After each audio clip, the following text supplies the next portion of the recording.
సమాజం స్పందించకపోతే ఇంకా ఇది ఎక్కువగా జరిగే అవకాశం ఉన్నందువల్ల ఈ కార్యక్రమాల్లో ప్రస్తుతం ఆడడం భద్రత రాకుండా పోయిన ఈ టైంలో మనం ఏం చేయాలి, ఒక బాధ్యత పౌర సంఘాలుగా, ఒక వృద్ధుల సంఘాలుగా మనం ఏం చేయాలి అనే ఉద్దేశంతో ఈ కాన్సెప్ట్తో ఈ కార్యక్రమాన్ని జనసేన వారి నిర్వహణలో నిర్వహించడానికి గత 10 రోజులుగా మేము దీన్ని పనిచేయడం జరుగుతుంది.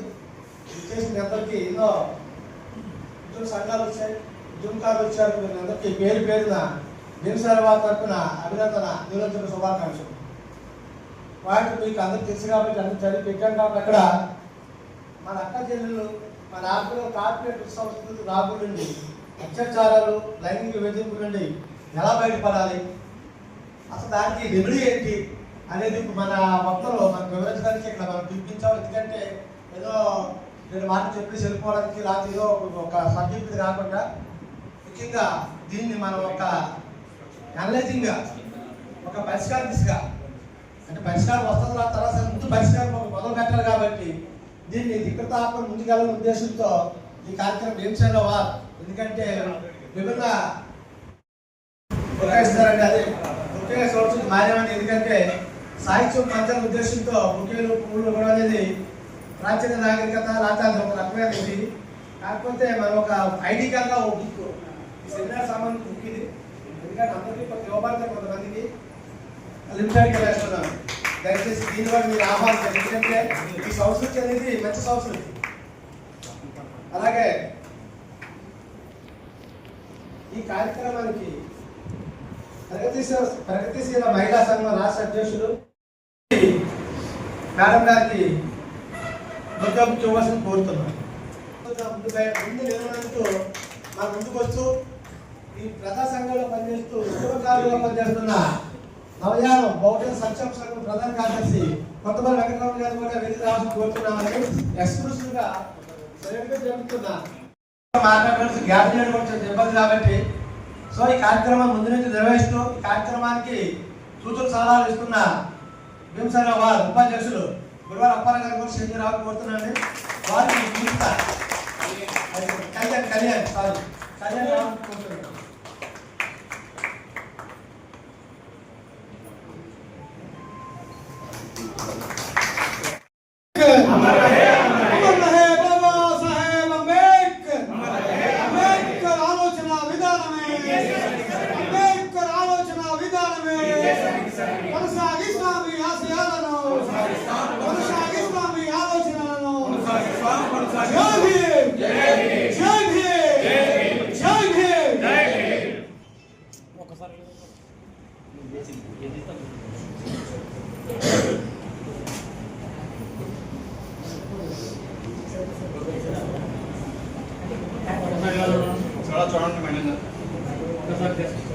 जोहार डॉक्टर बाबा साहेब अम्बेडकर, जोहार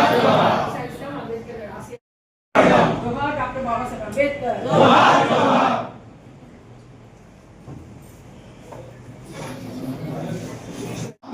లౌకిక ప్రజాస్వామ్య గణతంత్ర రాజ్యంగా నిర్మించుకోవడానికి పౌరులందరికీ సాంఘిక ఆర్థిక రాజకీయంగా ఆలోచన భావప్రకటన విశ్వాసం ధర్మం ఆరాధనలో స్వాతంత్ర్యాన్ని అంతస్తుల్లోను అవకాశాల్లోను సమానత్వాన్ని చేకూర్చడానికి మరియు వారందరిలో వ్యక్తి గౌరవాన్ని జాతీయ సమైక్యతను సంరక్షిస్తూ సౌభ్రాతృత్వాన్ని పెంపొందించడానికి 1949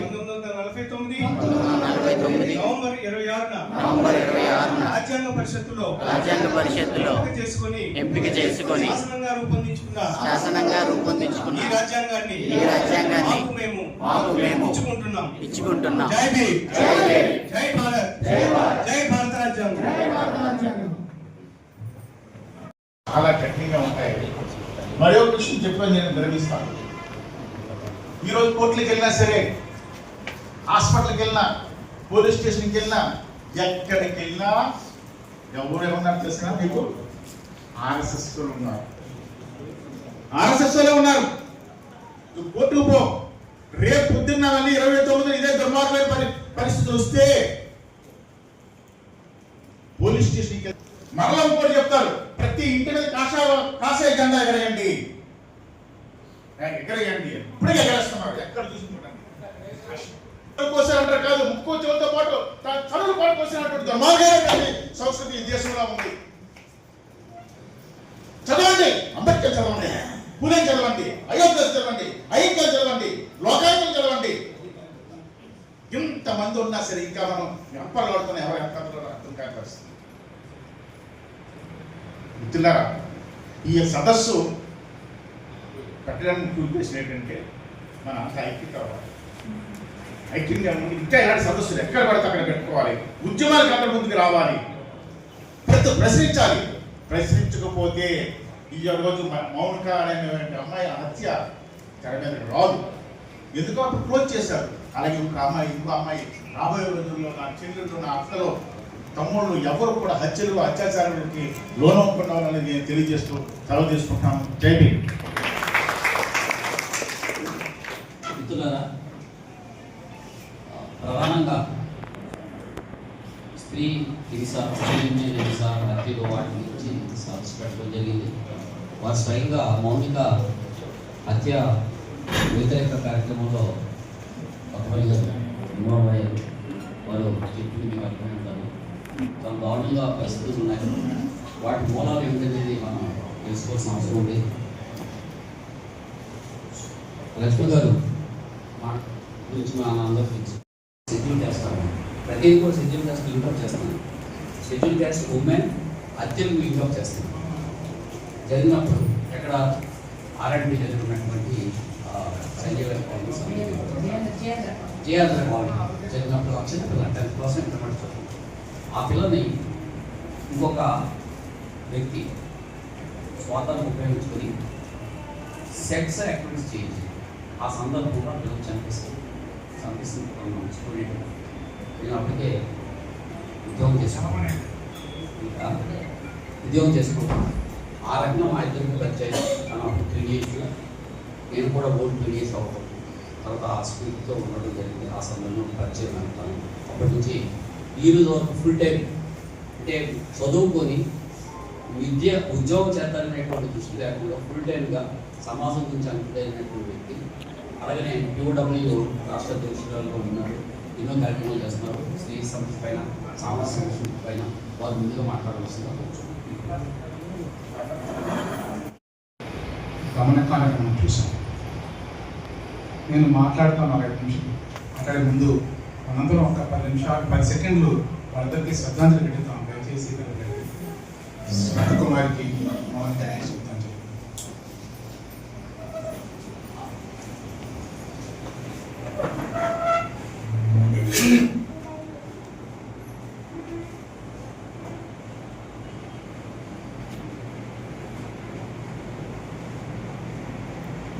దయచేసి కూర్చోండి. జోహార్ అంతర్గత క్షేత్రంలో బలే మౌనికకి. జోహార్ జోహార్.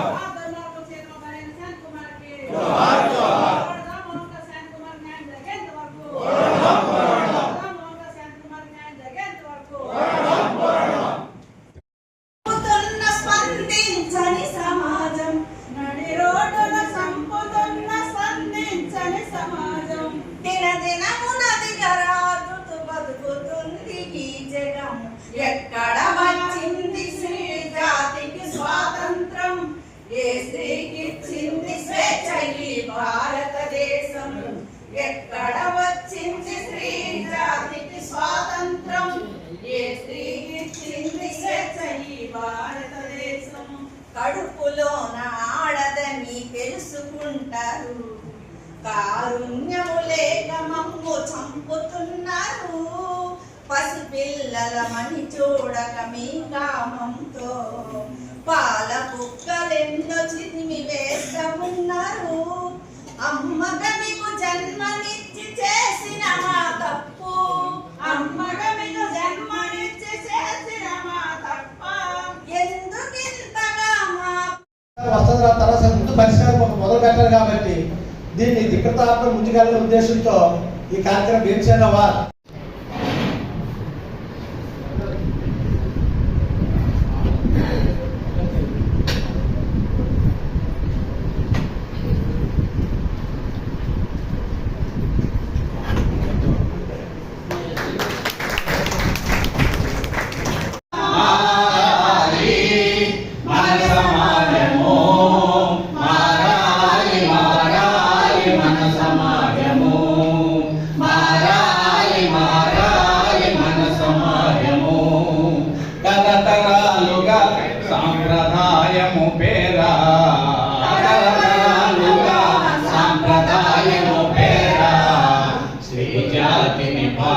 కలుగ చేసినారుగా మారాలి మన సమాజము మారాలి మారాలి మన సమాజము మారాలి మారాలి మన సమాజము ప్రజాస్వామ్యము పేద పదవుల వేట ప్రజాస్వామ్యము పేద పదవుల వేట ప్రజల కావచ్చు, ఇటువంటివన్నీ ఫస్ట్ చర్చకు వస్తాయి. ఇది చాలా తెలివైన ట్రాప్ అని మనకు అనిపిస్తుంది. మనం దాన్ని ఒక ట్రాప్గా కల్చర్ని అడ్డు పెట్టడం అనేది ఒక ట్రాప్గా భావించాల్సినటువంటి అవసరం ఉంది. ఎందుకంటే ఆ హత్యలు రెండింటి కనుక రెండోది ఇంకా హత్యగా నిరూపించబడలేదు, బట్ అది హత్యగానే కనపడుతుందని మిత్రులు చెప్పారు. కాబట్టి ఎందుకు దాన్ని ఈ రెండు హత్యల వెనుక ఉన్న ప్రధానమైన కారణం మూడు కారణాలు కనిపిస్తున్నాయి. మౌనిక హత్యలో జెండరు, కులము రెండు కారణాలు. శాంత కుమారి హత్యలో మతం కూడా, ఆమె క్రిస్టియన్ మతం కూడా ఒక కారణం. బ్యాగ్లో లిప్స్టిక్తో పాటు పెప్పర్ స్ప్రే ఉంటుంది. మీకు ఎంతమందికి తెలుసు? సో మీరు మీ బ్యాగుల్లో మొబైల్ ఛార్జర్ కాదు, ఒక కత్తి కానీ, కారం కానీ, ప్లేలు కానీ, 2-3 వెంటనే అందాలి. మనకి ఎత్తుకోకూడదు. మళ్ళీ సెల్ఫ్ ప్రొటెక్షన్ చాలా ఇంపార్టెంట్. సెల్ఫ్ ప్రొటెక్షన్ ఉంటేనే సెల్ఫ్ రెస్పెక్ట్ ఉంటుంది. ఇందాక మల్లేశ్వరి మనం చెప్పారు, మంచి బట్టలు వేసుకోవాలి, హుందాగా ఉండాలి. ఆత్మగౌరవం కోసం మనకి కులం లేదనో, డబ్బు లేదనో, లేకపోతే ఉద్యోగం లేదనో మనం న్యూన్యంగా భావించాల్సిన అవసరం లేదు. ప్రతి ఒక్కరికి జీవించే హక్కు ఈ రాజ్యాంగం ఇచ్చింది. కాబట్టి ప్రతి ప్రాణానికి విలువ ఇవ్వాల్సిన ప్రభుత్వాలు విలువ ఇవ్వనప్పుడు ప్రభుత్వాలకి వాళ్ళ యొక్క బాధ్యతని గుర్తు చేసిన బాధ్యత మనలో ఉంది. లక్ష్మి గారు చాలా సుదీర్ఘమైన ఉద్యమ పోరాటం చేస్తారు. కాబట్టి ఇప్పుడు కూడా ఈ కేసుని వదలకుండా ఈ రెండు ఉదంతాలని కూడా కేవలం బాధితులను తప్పించేందుకు పోలీసులు పన్నుతున్న పన్నాగం. కాబట్టి దీని వెనుకున్న రాజకీయ కోణం, ఆర్థిక కోణాన్ని కూడా ఎక్స్పోజ్ చేయగలిగితే ఖచ్చితంగా చట్టాలు మనకు ఉపకరిస్తాయి. చేస్తున్న మిత్రుడు మా తమ్ముడు ఐఎస్ నాయకుడు రవి, విచ్చేసిన మహిళా సోదరిమణులారా, సోదరులారా, మీ అందరూ కూడా జై భీమ్ తెలియజేసుకుంటున్నాను. విచిత్రం ఏంటంటే ఇక్కడ కూర్చున్న కానించి నా మనసు కొంచెం సంఘర్షణలో పడింది. ఏం మాట్లాడాలి, పెద్దలు ఏం మాట్లాడుతున్నారు, దీనికి సొల్యూషన్ ఏంటి, ఈ జాతి పుట్టిన కానించి చనిపోయినంత వరకు కాలం మారుతున్న కొలది ఆ రోజున్నటువంటి అనాగరిక నుంచి ఈనాడు A1 వచ్చినంత వరకు కూడా ఈ దళిత జాతి తాలూకా బ్రతుకులు ఇంతేనా? ఇదే దుర్లభమా? ఇదే ఉద్యమాల? ఎప్పుడు ఆక్రోషం, ఎప్పుడు వేదన, ఎప్పుడు రోదన? ఎందుకు ఈ మానవ ప్రపంచంలో పుట్టిన తర్వాత ఎందుకు ఇంత రోదన బాధన ఒక దళిత జాతికి? ఎందుకు? భగవంతుడు అనేవాడు మనుషుడిగా రూపొందించిన తర్వాత ఆమె బ్రాహ్మణమని, చౌదరియమని, రెడ్డమని, హరిజన మాలమాదిగమని, రెల్లియమని ఏ కులమైనా పుట్టించినప్పుడు ఒకే ఏకరీతిగా పుట్టించినటువంటి భగవంతుడు ఈ తారతమ్యాల్లో దళిత స్త్రీల మీద మాత్రమే ప్రత్యేకించి పైశాచికమైనటువంటి ఆనందాన్ని పొందడానికి వారిని ఎందుకు ఏర్పాటు చేసుకుంటుంది ఈ సగం అని చెప్పి ఒక విధమైనటువంటి ఆత్మన్యూనత. ఏం చేయగలం? డాక్టర్గా చెప్పారు. మరి స్త్రీలు నిజంగా చెప్పాలంటే మీరు ఏమనుకోకండి, నేనంటాను, కుటుంబంలో ఒక భార్య భర్తకి కోపం వచ్చినా తవ్వు వచ్చింది అనుకోండి, ఎలా పోరాడుకుంటామా? సిగ్గివిడి చెప్పుకుంటాం. ఎలా పోరాడుకుంటాం?